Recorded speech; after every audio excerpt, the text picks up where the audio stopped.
Good morning বন্ধুরা, কেমন আছেন সবাই? আশা করি সবাই খুব ভালো আছেন। ইয়াম্মি বিউটি ভিলেজ লাইফে আপনাদের সবাইকে স্বাগত। আজকে সেজে গুজে রেডি যাব আমার বাবার বাড়ি। আমি ময়ূর দুজনে মিলেই যাচ্ছি। তো অনেক দিন হয়ে গেল যাওয়া হয়নি।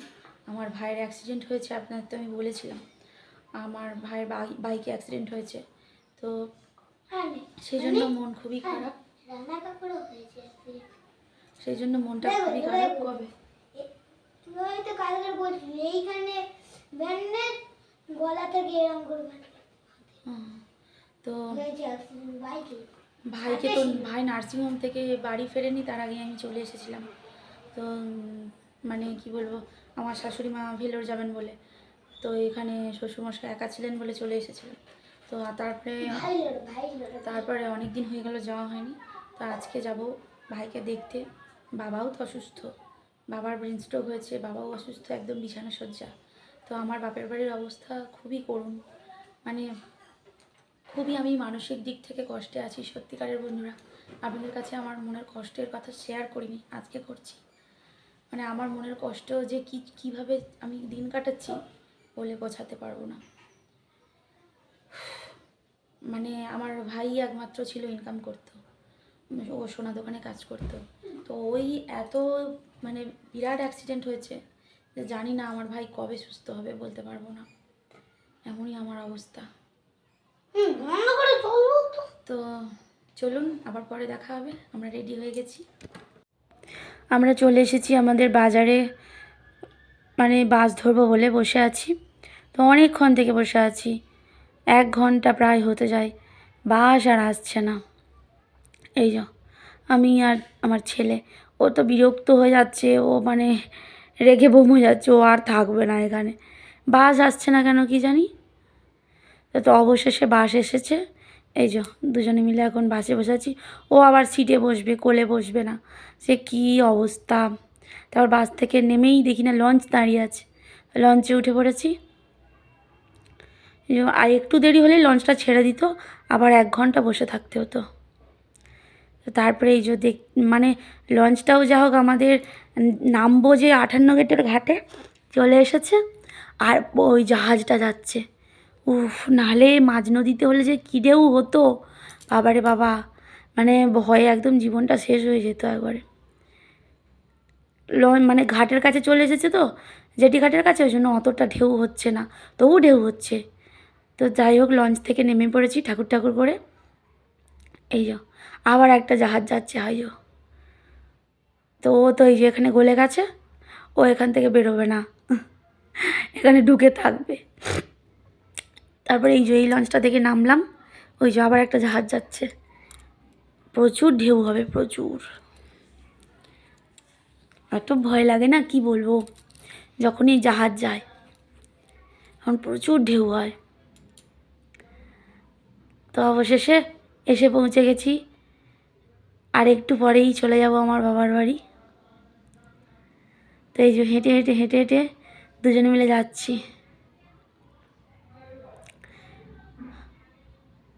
সব পিছনে ফেলে দিয়ে চলে যাচ্ছি এগিয়ে।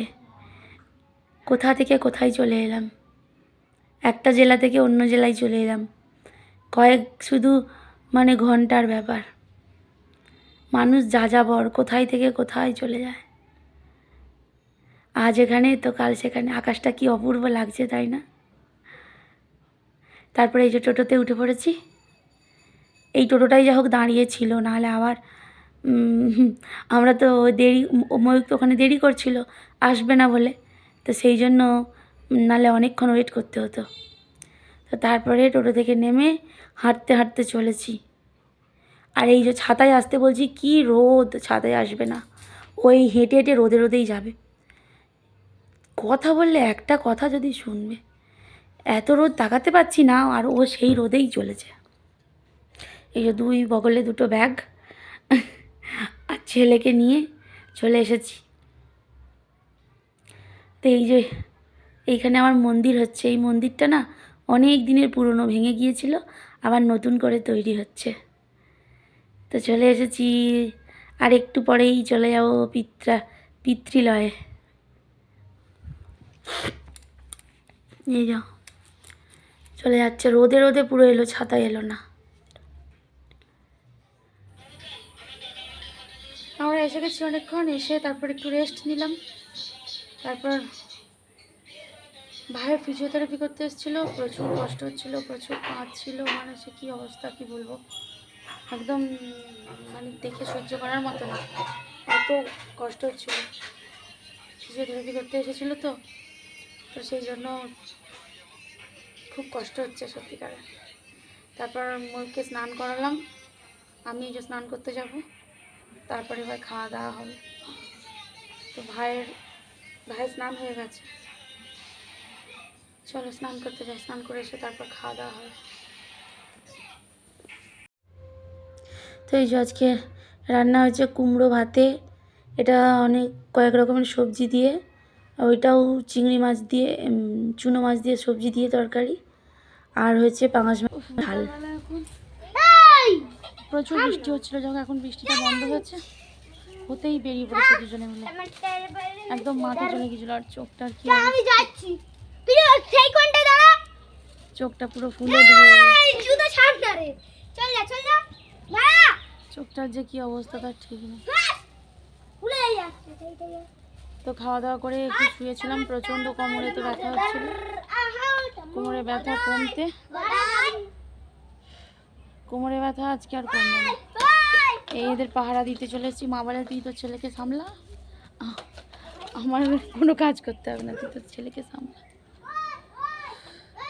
কথা বলে তো কথা শোনে না না একদম। চলো এই দুজনকে পাহারা দিয়ে আবার সেদিকে চলে যাচ্ছে, পরে আবার কথা বলবো। এটা হচ্ছে আমার ছেলের বান্ধবী, খেলতে পেলে ও যে কি আনন্দিত হয় তার ঠিক নেই। মানে ও এলে এখানে থাকলে ওর খুব মজা, নাহলে খেলার লোক তো কেউ নেই। বলে বলে আসছে, মামনি গুনগুন যদি না থাকে আমি কার সঙ্গে খেলবো, বলি দেখা যাক গুনগুন থাকে কি না। তো তারপরে এই যে ময়ূকের জন্য ম্যাগি করে দিচ্ছি, এখন ম্যাগি খাবে।